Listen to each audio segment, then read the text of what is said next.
everybody. I'm Raina from Blue Cypress Books, and welcome to Book Banter this evening. Tonight, I'm going to be talking to Rien Fertel, who is a New Orleans native, and he is currently teaching at Tulane. He has 3 books. His first one, Imagining the Creole City, is about New Orleans. His second, One True Barbecue, is about whole hog barbecue, which we'll talk about in a moment. And his third and most recent book, Drive-By Truckers, Southern Rock Opera, which is part of the 33 1/3 book series, which we'll also talk about, an amazing series. He's also writing a series of essays, the Lost Lit Essays for 24 parishes that showcase lost literature and gives them back a new book review and gives them a little bit of a new life. And I am going to click the button here and welcome Rien on its screen. Hi, Rien. Hi, Raina. Good to see you. Good to see you too. Thank you for joining me this evening. Yeah, I'm excited to talk. Awesome. I want to say to everybody, if you have any questions for Rien or for me, or just want to say hi, tell us where you're viewing from. That's always fun. Put them in the comments and we will respond to them as we go along this evening. So to prepare for tonight, I ate some barbecue and listened to some Drive-By Truckers, which is the best prep that I think I've done for a book banter so far. So thank you for that. No, thank you. The first book of yours that I read actually was One True Barbecue. Yeah. And that was a lot of fun. Tell me and tell all of us really, because I did not know this before I read that book. What's the difference between just like going to a barbecue joint and whole hog barbecue? Yeah, so I mean, whole hog barbecue is just it's bigger, so it's an entire pig, and when you cook an entire pig at one time, the whole animal, it takes a lot of time. So it can take 12 hours or 24 hours, and the restaurants that do it in kind of like the most authentic old-timey way, you do it over a very kind of like rustic brick pit, and they shovel hot coals under it all night long, all through the next morning. So it allowed me, when I was researching the book, like back in 2010 is when I started doing the research, it allowed me to sit next to the fire with these pit masters and just talk to them about their lives and get them to share stories and record their voices. And that the book kind of, came out of that work. One thing that I love about that book when I finished it, I realized it was really a record of these people that might not have that any other way. Yeah, I mean, when I was doing the research in 2010, 2011, a lot of the restaurants that were doing whole hog barbecue using live fire were closing. They were disappearing. There had been a lot more, certainly in the previous decades. A lot of those had shut down, and a lot of the people I spoke to just didn't know if they could continue. A lot of them were aging out. They didn't know who they would leave the business to. And at the same time, as I started doing more and more research and started sold the book and wrote the book, whole hog became very hot. Literally, it became trendy and hip. And so whole hog restaurants started opening in cities for the first time. So like in Charleston and in Brooklyn. I lucked out that I was able to do the research and do the writing when I did, because several of the men who I spoke to and really spent days and days with, talking about everything, talking about barbecue, but talking about just like everything but barbecue a lot of times, because it wasn't necessarily the barbecue that really first drew me into their stories.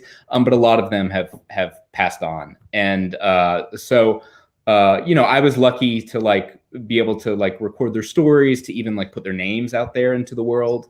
And that was kind of the gist of the book, is the workers the men who were doing this labor were usually completely unknown in their communities.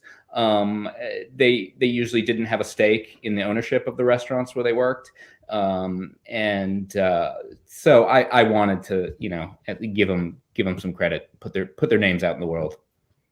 Well, you did a great job, and I really recommend it, not just to foodies or people who are super into barbecue, but like it's really a history of those people and what they do, for sure. Yeah. Thank you. So next, drive-by truckers. And so I don't know the process for writing a 33 and a third book. And for those who don't know, right, 33 and a third is a series of books, and they're small, and each one covers an album. Is that correct? It's just one album?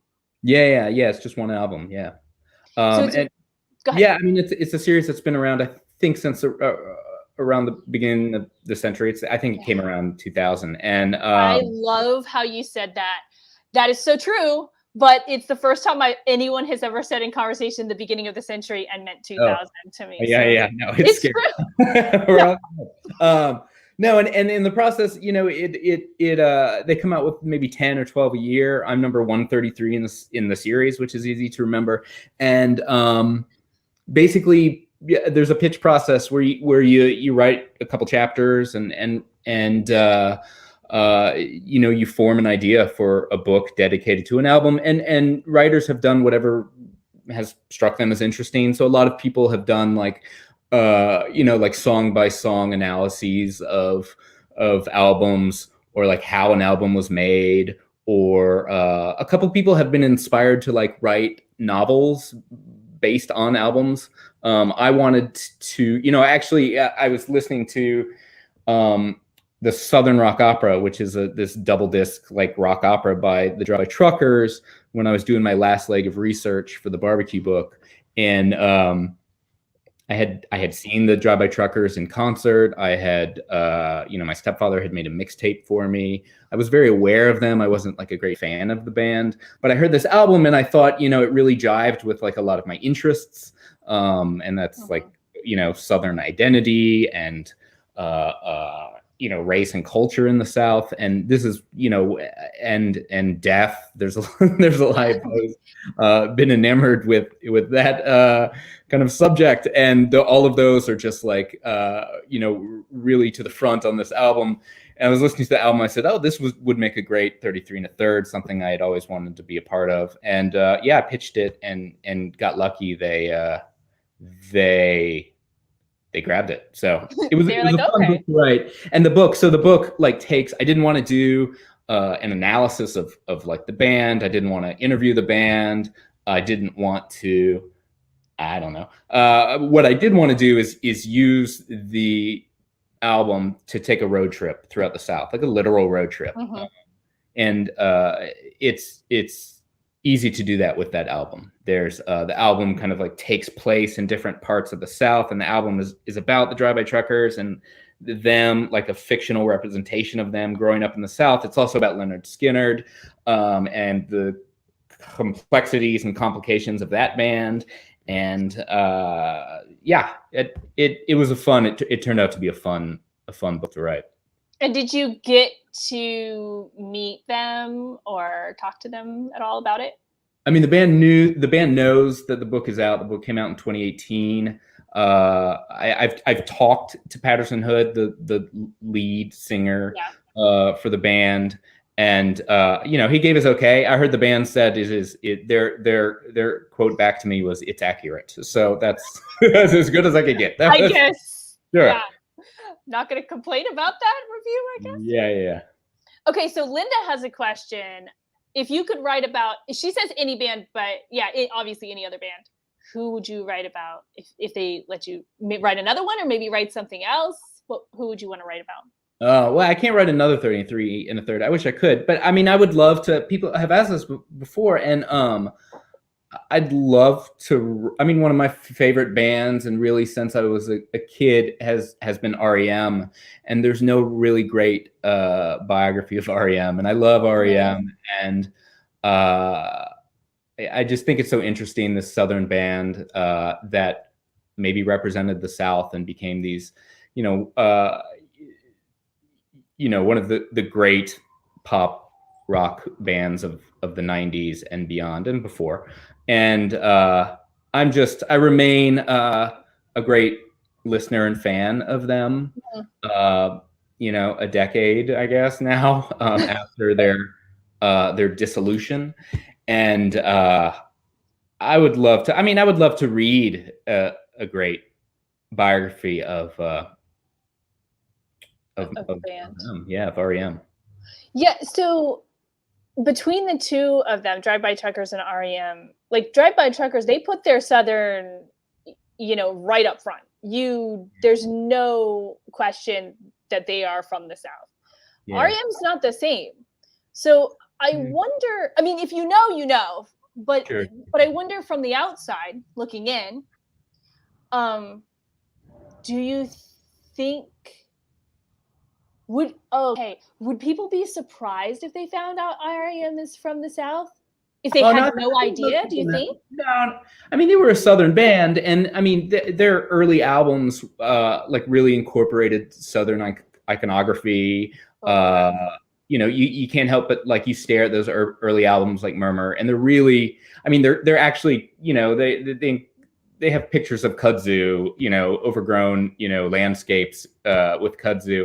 So they're, I mean, they were obviously Southern. They did embrace their Southernness. They continue to live, for all I know. I mean, I know they live in New York and places, I guess, but they continue to live to some extent, or continue to live in Athens, Georgia. Yeah. I mean, they just, they like a lot of bands from the South.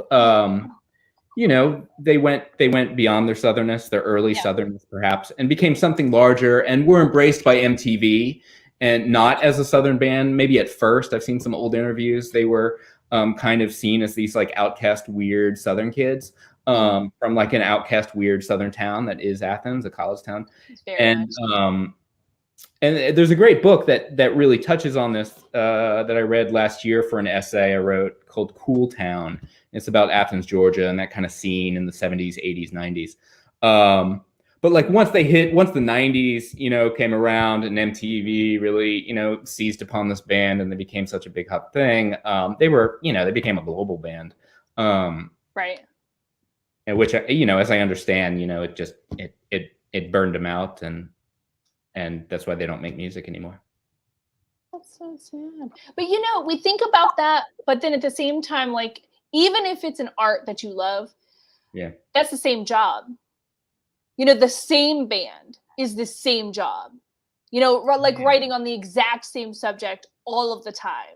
That's all of you do. I can see that would be. I mean, I know I've known plenty of people in bands, and it's hard to keep it fresh, especially if you hit that kind of popularity and keep going, together. Ooh, and the story about them, like, it's such a, I mean, the story I think that needs to be told about them, and it's been told forever, but like everyone knows it, but like, we think of rock bands as, there's always a sordid history, right? There's always like breakups and betrayals and just nasty bullshit that they hand to each other.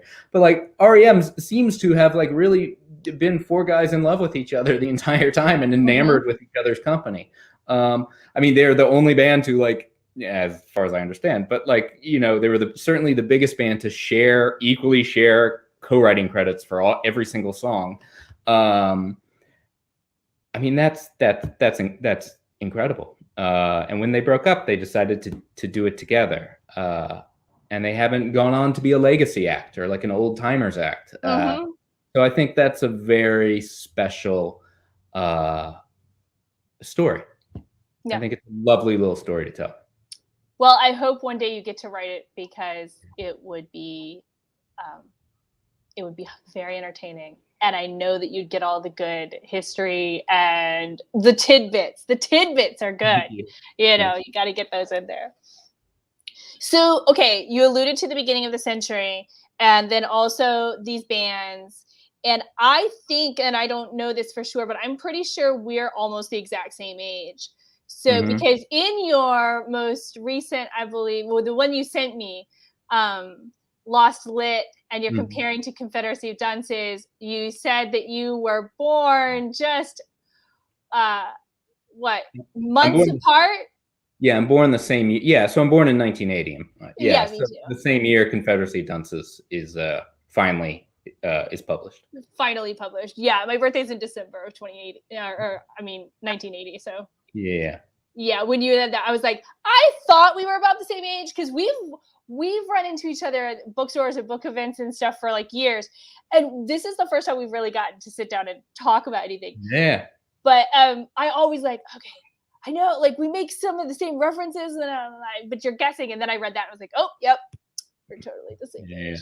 Yeah. When the book that you are writing about, though, A Walk on the Wild Side, is that's the one? Yeah. I had never heard of this book. And you guys, I'm going to put a link to these essays that Ryan's been writing in 64 Parishes, because it's just fascinating. It's like you're pulling up these older books and making that, bringing them back out and writing these what are like book reviews, like these really awesome book reviews. And I look at it, I'm like, wait a minute, this book came out a long time ago. When I first read the first one, I was like, what is he doing here? And then it's fascinating. So I mean, it's going back and like just encouraging people. If one person picks up a book for every column that comes out quarterly, I'm happy. But it's like and also I get a big thrill out of discovering all these old books that have some connection to Louisiana, whether the author's from Louisiana or they're written about Louisiana. A Walk on the Wild Side, which I had read before, I think right after Hurricane Katrina, and I love the book. I think it's one of the great novels that came out of New Orleans for sure. And I argue in this Lost Lit essay that it's my belief that John Kennedy Toole was not only inspired by this novel when writing Confederacy of Dunces, but because of the similarities of the novel, it just can't help but, to me, feel like he kind of stole a bit of from Walk on the Wild Side. There's just too many connections. I mean, both are about everyone I think has probably read Confederacy of Dunces, but both stories about a younger alienated guy who traverses the city of New Orleans like job to job and meets a wacky cast of characters. And Walk on the Wild Side, which came out in the early 1960s, I believe, 1963. I don't know. I have to look it up. But that's the story. That's the story in Walk on the Wild Side. And there's even a comical parrot in Walk on the Wild Side, and there's of course a silly parrot character in Confederacy of Dunces. I don't know. I mean, they're too close, and Confederacy of Dunces is like so associated with the city and so with New Orleans and so associated with the literature that comes out of the city. I think a lot of people have written novels post 1980 with Confederacy of Dunces in mind, or they reference it. And I think it's a very easy novel to love because of its humor. I think it's a very easy novel to hate too. There's a great piece that came out, I think, January of this year by Tom Bissell in the New Yorker about the Confederacy of Dunces and his really, his distaste for the novel. And I think as I've read, I read Confederacy of Dunces every decade of my life since I was a teenager when I was assigned it in high school. And my feelings about it change. I'll read it again a few years from now. And, I wanted, so maybe I was looking for something to push back against Confederacy of Dunces, but I actually do think that there is something there in Walk on the Wild Side, which, whether you see it through the lens of Confederacy or Dunces or not, is like a fantastic, funny, and very strange novel.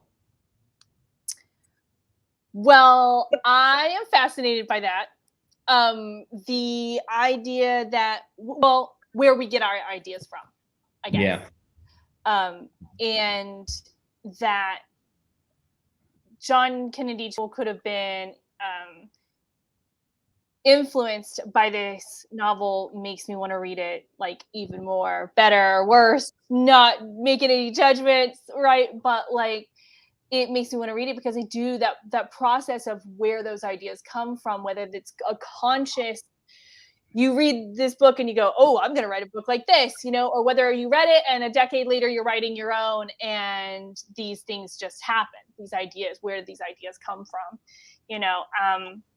Elizabeth was reading an article in the New York Times, right? It's called My Bad Art Friend, or Who is the Bad Art Friend? You're setting me up. You are set. Yeah.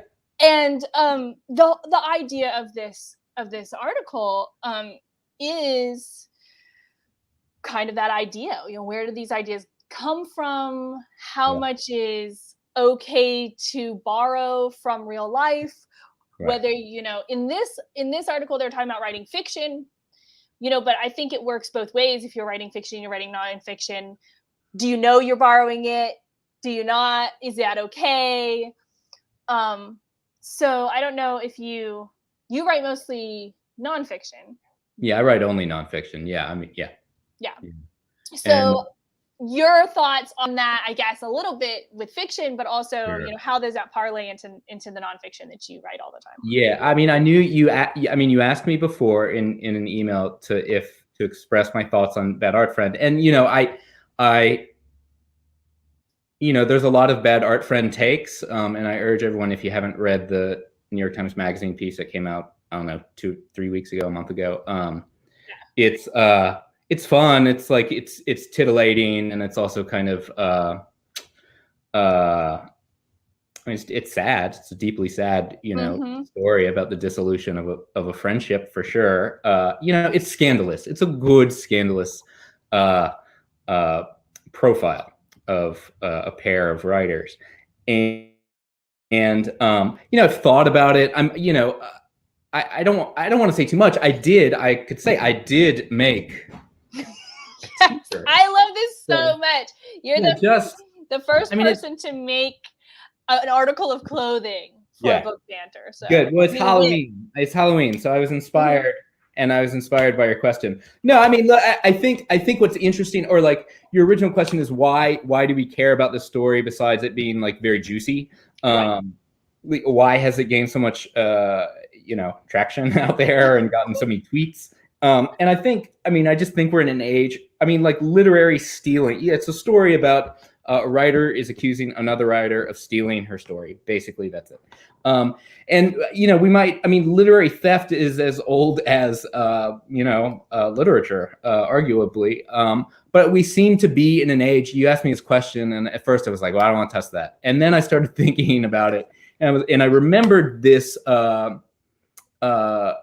this review by Maureen Corrigan from, I don't know, within the last couple months. She's the book critic for NPR's Fresh Air, and she was reviewing Laura Lippman, the mystery writer's new novel, which came out this summer, I guess.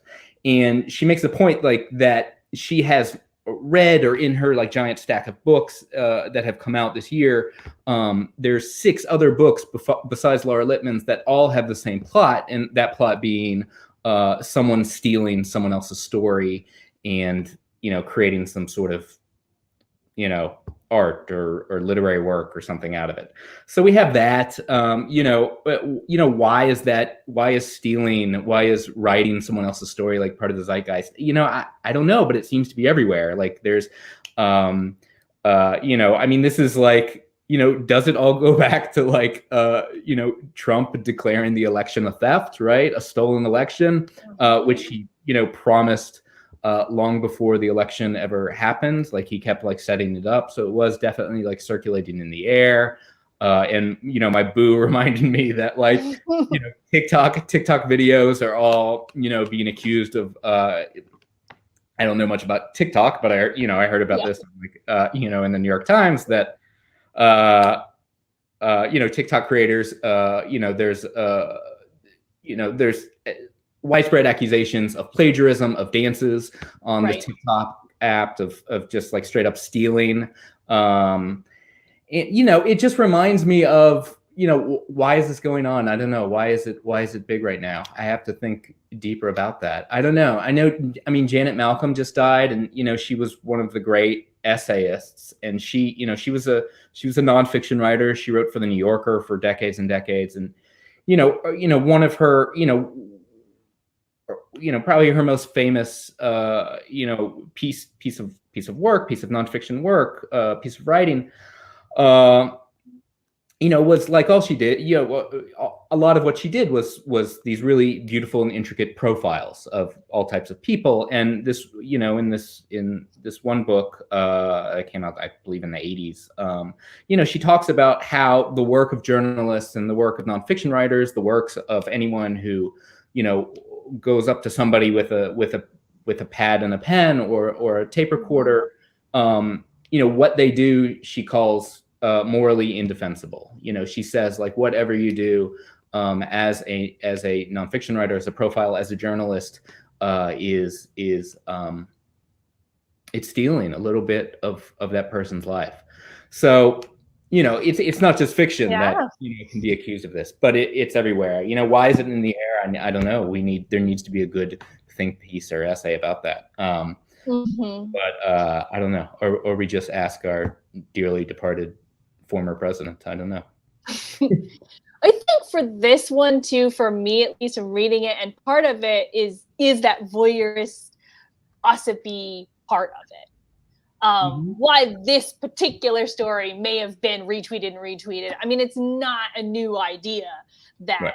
You've borrowed things or stolen things from other people, real life, fictional, whatever. Yeah. But this particular one, and the writing of the profile itself, of course, it feeds into that idea. And I did put the link in the comments, so you guys can click on it and read this afterwards. Definitely, it's a rabbit hole. It is. It does pose a lot of questions, and as a writer, then makes you think about what you're doing a little bit differently. Maybe if that hasn't really been posed to you in that way, we all learn not to plagiarize. Yes, we all are supposed to know that, but then having it presented in this way makes you go, where did I get that thought? At least it did for me. I was like, where did I get that idea? Where did I get this idea? And when I'm writing, I don't often ask myself that question, because for fiction, at least, I often think, well, this is mine, right? I just invented this. Right. This is, something that just flowed out of me onto the page. And obviously it's all never happened before. Right. But is it? No, I don't know. I mean, maybe it's just a really juicy story, maybe. Yeah. And it's, it is, we are interested when people break up, or just right. A friendship or relationship. And that's the heart of the story. And, they toss all types of accusations back and forth, and lawsuits and more lawsuits and counter lawsuits. And so, it's just kind of fun and terrible. The beginning setup of this too, is them thinking, like, is she really my friend? Like, one of them thinks they're friends more than the other one does, it seems. Yeah. And that poses a whole thing to me too. Because, so I went to elementary school in Florida. I'm originally from Florida. And I went to the same school for the first 5 years with the same group of kids, right? Mm-hmm. So I left the school, don't see any of these people for years and years and years. I grow up, I'm an adult. I'm in line at the McDonald's. I pull up, and a kid from my elementary school is handing me my McDonald's. Mm-hmm. And he says to me, this is gonna be like debit card. And he's like, I recognize him, but I don't know, you say something. It's been like a long time. And he's like, oh, are you, and he says my maiden name. And I'm like, oh yeah, that's me. And he's like, oh yeah, I went to this school. And I was like, oh yeah, you're the kid who locked me in a shed. And I did it before I thought about it. I absolutely did it before I thought about it. But here's the thing. From that moment on, to me, we were not friends. it was a stupid, looking back, it was a stupid, childish thing. He wasn't a bad kid. It wasn't incredibly malicious, whatever. But that was the end of that for me, but not for him. Right. And we said a couple other things through the window while we're waiting for the food and stuff. And clearly he saw our friendship very differently than I did. Mm-hmm. And that comes back to me whenever this type of thing comes up. And in the beginning of that New York Times, that's part of the heart of that beginning too, is like, are we friends? Are we not friends? What do you think we are, from both sides?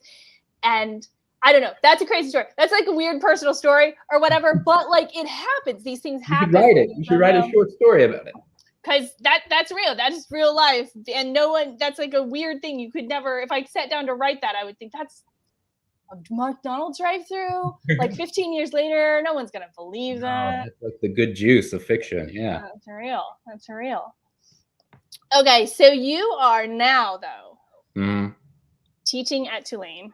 Yep. And you are teaching two of the most interesting classes, I think. And you knew it because you tweeted it and you put it on your Instagram and you're like, this is what I get. I went to school for X amount of years so I could teach. What is it? It is Why Taylor Swift Matters and the History of Mardi Gras. And I am fascinated by this. Did you think this is where you were headed when you have a degree in history and you're like, this is what I'm going to do with my life? No, no. I mean, I wanted to. No, I've always like, I kept going to school and with like the intent of like not being a teacher. I mean, I remember in like fifth grade, we had to write like it was some sort of like achievement kind of like test. It wasn't like quite a SAT or ACT. It was much earlier than that.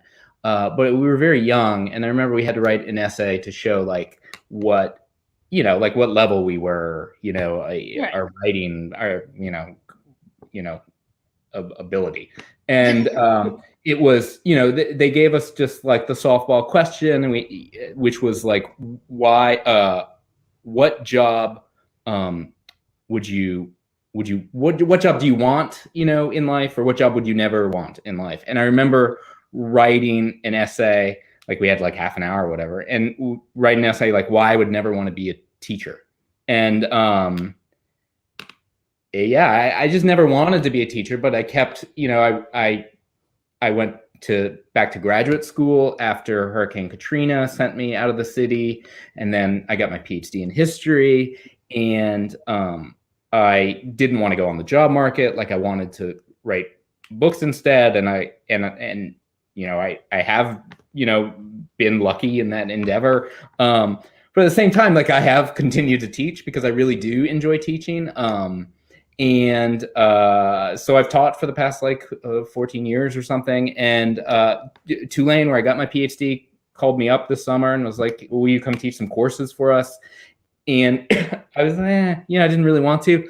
And then I said, what would it look like if I can teach like whatever I want? And I just I knew I wanted to teach a history of Mardi Gras. I wanted to teach something very locally focused. I knew it would be a large classroom, a lecture style class filled with first year students, and first year students haven't been to Mardi Gras. And I knew there would be some second year students, and second year students missed out on Mardi Gras for the most part last year. Oh, yeah. And so I thought it would be a good class and interesting. I thought it would draw some bodies in the room, and it did, and it's been a fun class to teach, and just to complicate Mardi Gras for them. And the goal when I pitched it, I said I want to teach a class where I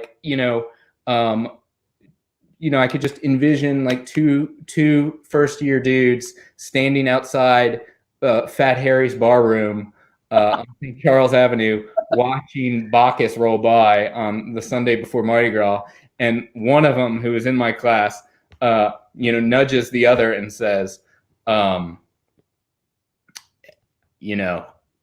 you don't know this, but I can tell you 10 things about what's going on right now that is really effed up. And so that is what I think I've very successfully done. And my students like show up in my office, and they're like, "What? I didn't know Mardi Gras was so elitist and so racist, and so we get to talk about that history and also so freeing, and so liberating, and so we've had a good half semester so far. And the Taylor Swift class is just like this, oddity of a class I thought up. I was doing some like reading in the history of love, like basically, and I also wanted to like kind of teach a class in music. I was sort of pitching that, and I said, what if we brought these two things together? And then I wanted to ask a question. The main question in the class is like, why is music more often than not about love? About romance and about relationships and about breakups. And so it's kind of like we're taking like a two track kind of road with this class, and we're reading a couple books on the history of love. We just read. Yeah, what are you reading? Favorite book so far. I have 15 students in the class, and it's like pure seminar class. We just read books, and then we show up and we like talk about it, and then they write essays. And we read this really wonderful book called Labor of Love, which is about a history of dating in America. And they were blown away, and I was blown away. I had never read this book before, about the invention of love and how the invention of dating, and how dating in America surfaces around the turn of last century, 1900s. And it happens because women were moving from the home to the workforce, right? They were getting jobs. And they were moving to cities. And when they get to the city and when they get these jobs, they discover very quickly that they're not being paid anywhere near what men are being paid. And the mistreatment in factories or secretarial positions are just overwhelming. So they don't have time to both, partner, and they don't have enough money. She gives all these great stats. Like, they also don't have enough money at the end of the day to like feed themselves a lot of times, because the pay is so terrible and the rent is so high, and just living expenses are so high in cities, even 120 years ago. And so basically these women are forced to do this thing that is called dating, and which was not a Friday and Saturday night event, 150 years ago, say in the 1800s. And so, dating both frees them and shackles them, and becomes a kind of second form of labor, is her argument. And so they have to, they work all day long, a 9 to 5, and then they have to go take another job, which is like, finding a man that will like entertain them and like, feed them. And it's it's a bleak book. And her argument is like, ever since the invention of dating in the early 20th century, dating has always been the work, the labor of women. And it's a great book, and the students really like it. Yeah. And so we're also reading like books about like love and music. We're reading this book called right now we're halfway through this book called Good Booty, which came out a couple years ago. Ann Powers, who's like the chief music critic for NPR. And it's about like, she makes the argument about why American pop music from the very beginning has been about love and sex, and also kind of the racial dynamics of this. And it's a very interesting read. And so, it's a fun class to teach for sure. So how do you tie in Taylor Swift exactly? Like, I don't know Taylor Swift's whole canon, but I do know it's a lot about love songs. I mean, do you end up tying it in a little bit for real, or is that just the theme and overarching thing? Yeah, I mean, the title was a red herring. I mean, it was to get people interested, but also, I mean, in the course catalog, I said like, this will not be a class on Taylor Swift, and we go weeks without ever mentioning her name. Britney Spears and definitely comes up more. and Miley Cyrus when they think of like more modern, when they want to bring like history into the modern day, the examples from my students. But Taylor Swift, I mean, we associate her with love songs, just like we do Britney Spears and Miley Cyrus. But, Taylor Swift felt right, I guess. And, it could have been, why does Harry Styles matter? Why does Prince matter? It could have been anything. Taylor Swift too, like her love life when she was like at the pinnacle and everyone's talking about her. That's one of the things, for good or bad. We arguably we are still peak Swift. True. Again, I don't know all of Swift's catalog, so I'm not following it exactly. But my Facebook and Twitter and Instagram all light up when she released her last album, like without telling anybody or something. Yeah. And then all of a sudden, everyone's like, "Oh my god, I listened to the new Taylor Swift album." I was like, "I guess I should do that." Yeah, she released her album secretly. Yeah, which she stole from Beyonce. And like a lot of these books are about how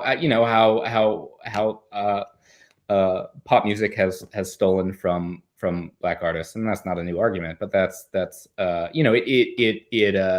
to talk about this in terms of like love and sex, that a couple of these books do, and even the Labor of Love book that I talked about kind of gets into that. The racial dynamics of dating. It's an interesting kind of like, sub argument to look at in the class.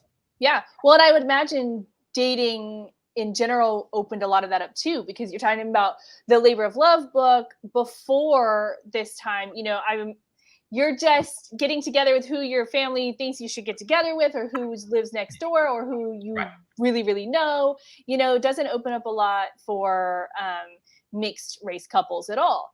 Then you start dating, and now it's you're out in the workforce, you're out here seeing a bunch of different kinds of people, and all of a sudden that's more of a thing as well. So that I see that connection. Yeah.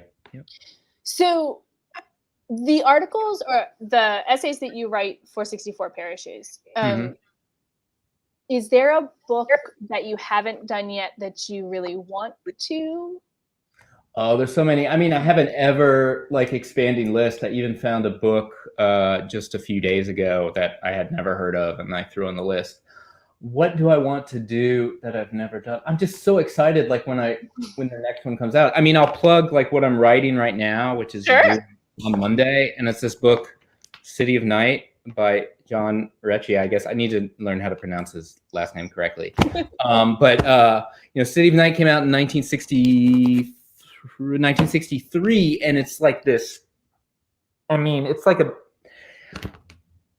like it should, like if there was any, if the world of literature, if there was any fairness, we would be reading this book. This would be in the pantheon of great American novels. I think it's this stunning book. It is about a young man, a gay hustler in the 1950s who travels from Texas, where he lives, to Times Square in New York, and then Los Angeles, and then spends a bit of time in San Francisco. And then the final third of the book happens during Mardi Gras in New Orleans, and that's what inspired him to write the book.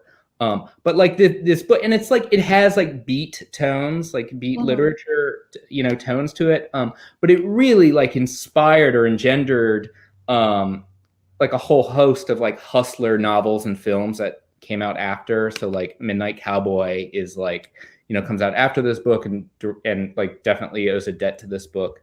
And Easy Rider, which is very similar in ways to this book, and has its own kind of has its own Mardi Gras scene in the film Easy Rider. And it's just such a it's a beautiful book. It's definitely it's a big book. It can be difficult to read at times, but it I don't know, it just travels well, and it's just so much better than On the Road. It really is. Right. It really is. And I hope the book has, it celebrated its 50th anniversary a few years ago, and there was like kind of a bunch of like remembrance essays and interviews with the author who's still around for the book. And I just think it needs to be more widely read. I wish I would have read it earlier. It's wonderful, and the scenes like the picture it paints of Mardi Gras in New Orleans is just like so sordid and so devastating, and it's also like a book about love and like what love is and how do we love, and definitely like queer love, but just like love in America in the 50s and 60s, and like how with the world falling apart during post-war and during the Cold War, and like it still resonates today. Like how is it possible to love? I don't know.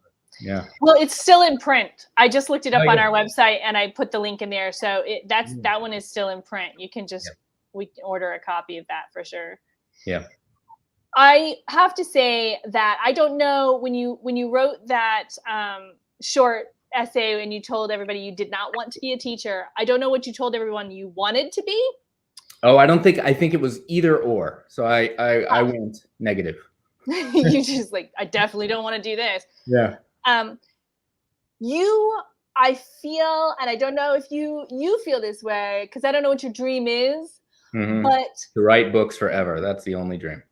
Well, you're writing books, you're reviewing books. You have a book review like article that comes out every quarter. Is it every quarter? For 64 parishes, yeah. Yeah, for 64 parishes, which writing original book reviews right now is you are a lucky person to have that as part of your job. And then, you wrote your own syllabus there, your own things, your classes. So if anyone I know is living a dream, I feel like it might be you. So congratulations on that. Thank you. Yeah, I mean, I'm lucky, and I mean, there's some work involved, but obviously there's a lot of work. No, I enjoy it. Yeah. I mean, I never wanted to be a teacher, but like I did want to surround myself with books, and I was a very early bookish kid. And remained a bookish kid and like a pretty crappy student during my undergraduate years, because I was just like reading. I read everything in class, but would spend too much time, I guess, reading outside of class, and didn't, it's all fun and games with the reading. They love that until like my Spanish. Exactly. Yeah. What's the deal with that? Yeah, and I just finished a new book. So I'm. Yes, I want to mention that before we go too, because one of the other great things that I love about your books is that they're so eclectic the way you write. You've got the history of New Orleans, you've got barbecue, you've got the drive-by truckers, and next up is a book about pelicans, about brown pelicans. I'm so in to this. What is it, like a history of the pelican, like from nature, or Louisiana? It's a human history of the pelicans. The short answer is I was doing a lot of reading. I mean, I'm very worried about my adopted city of New Orleans. I'm very worried about. I'm originally from Lafayette, Louisiana. I'm very worried about the state of this state and the state of the coast in the future, which I don't think is gonna look very favorable for us, and because of rapid changes in the environment and rising sea levels. And I was doing a lot of reading about nature and the end of the world, and I wanted to kind of like, I was thinking a lot about what the end of the world would look like. And in the story of the pelican, I discovered that like this little end of the world story, and how we have like inadvertently almost caused the extinction of this bird, and did once locally in the state of Louisiana, numerous times. So we're talking like 4 or 5 times over the past 120 years. And it just like, I don't know. I mean, the end of the world is not going to happen like maybe like our parents' generations feared. It's gonna be slow and quiet. And the Pelican has experienced it's doing very well now, but it has experienced a slow and quiet kind of dissolution and or death. So that's the story. It's a sad book, but it's a hopeful book too, I think, because Yeah. we have, uh, the Pelican is I hate the word resilient when it's placed on people and on maybe on animals, but the Pelican, for lack of a better word, I can't think of right now, it's a resilient creature. And just like we might be a resilient people in city, like we're often told. And the Pelican has survived and has continued to survive in Louisiana, not so much through its own doing. It's all because of people helping it along. And so that, we can only help ourselves, I guess, is the moral of the story. Right. The spoiler Well, alert. you say the book might be sad, but the information that you're giving and the awareness of the brown pelican, you go, you see it, you don't think of it, but being aware of the actual plight of the brown pelican, another, um, is doing a lot of good work. Yeah. When do we expect? It'll come out late next year, so sometime in a year. All right. Well, that is awesome. We'll keep our eye out for that. Guys, go to the links I posted in these comments. Read Ryan's articles, essays in 64 parishes. There are links to all of his books. I'm clicking here, and there's a link to all of his books on our website. Call us, email us, use the website, get his books. You want them. Keep your eye out for the Brown Pelican book. And thank you, Ryan, for joining me this evening for Book Banter. Thank you. Thank you all. I truly appreciate it.